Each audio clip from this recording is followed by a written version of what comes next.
What are the two different coordinate systems? Please, there are many different coordinate systems, but the two most basic ones that we will talk about in this class, Cartesian. I think, therefore I am a coordinate system. Cartesian is named after René Descartes, famous mathematician, the 18th century, who famously said, I think therefore I am, and basically came up with a heck of a lot of plane geometry. Okay, that's your basic XY. Okay. There's also something called polar coordinates. You guys might know this. It's referring to a position on a map. Instead of using X and Y, like how far do you go to the right, how far do you go up? Instead, polar coordinates use a distance and an angle. Okay, so they'll say, hey, go out a distance r at angle theta. Both of these describe some point in space. Okay, and they allow us to write vectors. What's the difference between distance and displacement? Here's the thing. First of all, let me tell you this. Distance is a scalar. Okay, so no direction. What's the opposite of a scalar? A vector. Displacement is a vector, so it includes direction. Best example I can give you. Ready? Stretch out a little bit. I'm standing here. Take one step there. One step back. What distance did I travel? Travel the distance of 2 steps. What's my displacement? 0. Displacement involves direction, which means you can have negative signs. My displacement would be like +1, -1. So I'm at 0. But my distance traveled is different.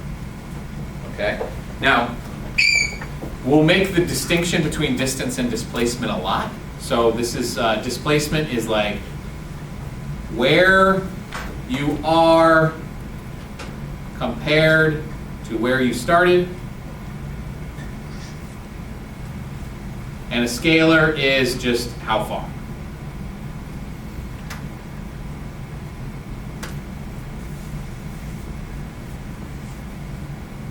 Average speed is distance over time. Average velocity is displacement over time. You watch a NASCAR race or a horse race or a track race. What was in the 400 meters, okay, in the Olympics? What was, I'm trying to think of one of the athletes who ran in that, I can't remember. Regina George. Huh? Who is a Regina George? Sonia Richard Ross. Allison Felix, did she run the 200 or 400? Did she run the 400? She won the 400 relay. Whatever. Fine. 400 relay. Perfect. 400 relay is 1 lap all the way around. You know what their average velocity is? 0. What? The gold medal winning relay had an average velocity of 0. What was their total displacement? 0. They ran 1 complete lap. They got back to where they started. What was their distance? 400 meters. What was their average speed? Fast. But their average velocity was 0. And if you think about that, anytime you end up back to where you started, you were spending as much time going positively forward in this direction as you were going negatively in that direction. Okay? Savvy? Make sense? Subtle difference. Okay? We won't often talk about this. Find the length of the following 2 vectors. We already talked about that. What's the difference between a motion diagram and a particle diagram? I'll tell you a similarity. We don't care about either of them. What's the difference between a vector and a scalar? We just addressed that. It's basically direction. Other quantities that are scalars, things like time. Okay? Although it's kind of interesting to think about time as being a vector, like we move forward in time. Although sometimes when Ryan talks to the entire class, it feels like we don't go anywhere. It seems like it takes forever. Let's keep going. Find the length of the 3 vectors below. See, that's easy. You just count it. 1, 2, 3, 4, 5, 6, 7. Boom. For A and B, you'd use the Pythagorean theorem. Okay? What's the x component of a vector? It's basically the horizontal side. Horizontal length of drawn right triangle. That's what I'm going to say.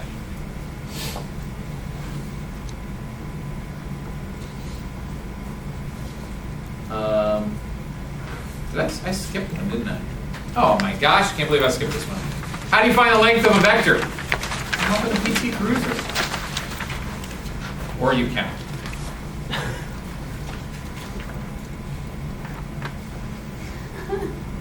If it's horizontal, just count. You know how to be like 0 squared plus 4 squared square rooted equals the square root of 16, 4. Just count. Okay. How do you find the x component or y component on a graph? Count. Not on a graph. Trig. You pull the trigger.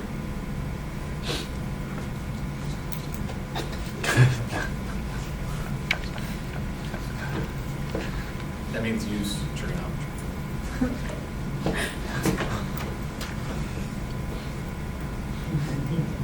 Okay, we've already done sample problems, so we can skip. What are the two ways you can add vectors together? Graph and math. Okay, and I'm going to tell you, aside from some of the problems you had to complete for homework, we're pretty much always going to use math. Okay? Your fingers should eventually be calloused on the end from pressing your calculator button so rapidly. How do you add two vectors together mathematically? Well, how do you do it graphically? Boom, you slide them. Really sophisticated.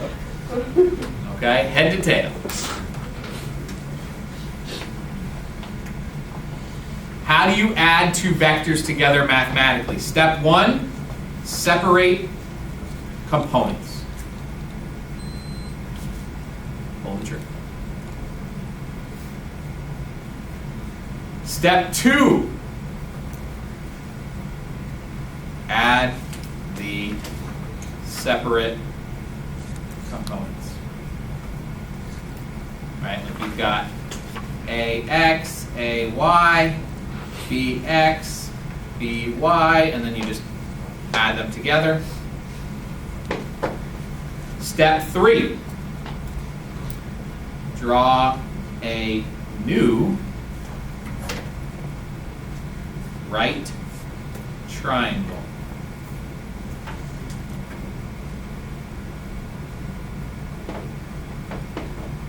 Step 4, hop in your PT Cruiser and work on your inverse tan. Pop the sunroof down so you can work on your inverse tan.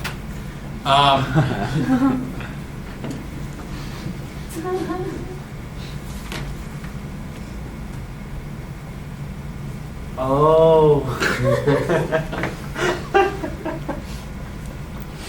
Tan engine, right? Okay. When you add vectors together, what's it called? It's called the net vector or the resultant. How do you subtract two vectors from each other? So I'm just going to show you with this example. Subtracting is the same thing as adding negatives. I was talking with Markel about this before class started. A minus B, it's the same thing as A plus negative B. That's how we're going to think about it. Just like, 5 minus 3 is 5 plus negative 3. Well, what the heck is a negative vector? A negative vector means 180 degrees away from its original. So you just flip it. So for example, vector A points to negative 3 comma negative 2. Yeah, that's vector A. Vector B points to, let's see, negative 1, 2, 3, 4, 5, negative 5 comma 2. So negative B would be 5 comma negative 2. I just inverted its coordinates. Okay, if you wanted to draw it, it would look like, that's negative B. Okay, so what do? We just do A plus negative B, so that's negative 3 comma negative 2, added to 5 comma negative 2, so we get 2 comma negative 4. and we redraw it. So 2 goes here, negative 4 goes here. So the overall result, right there.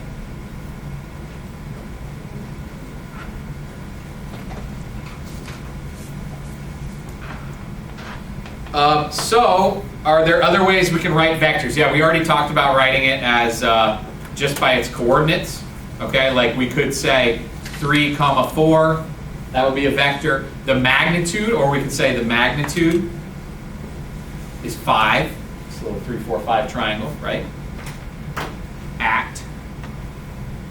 Do a little inverse tangent. It's components, and you get like at 53.1 degrees. So these are different ways you can write it. I also said there's another way that you can write the components. Like you could write this as, let's say vector r is 3x hat plus 4y hat. If you wanted to add in a third dimension, you could say plus 0 z hat. Okay? Or maybe you'll use I hat plus j hat plus k hat. This is another way of just expressing these. These hat things, what these are called, they're called unit vectors. So a unit meaning it has a value of 1, its magnitude is 1. You're saying go along the unit vector x, but instead of just taking one x step, take 3. Okay, they're just called unit vectors. Okay. We're very rarely going to use this notation. Almost all of the time, we're just going to go with this. Okay. Savvy? All right. Here's what I would like for you to do, since we're basically out of time. That flies when you're having fun. And it drags on interminably when you're all right, so look, how do you add vectors together? Maybe we'll, here's what I want you to do. You know what? Just read this, because this is an explanation of everything we've already done. Okay, it's longer, it's more detailed, it talks about it. Part of your homework is to finish this last page. It's just straight math review. Which line has a greater slope? Don't hurt your brain solving problem number 3. Okay? The other part of your homework is this packet.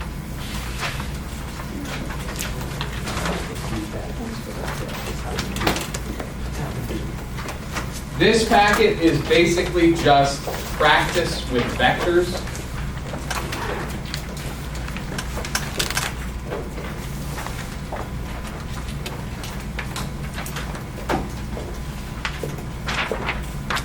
You can turn it off, please, if it's on.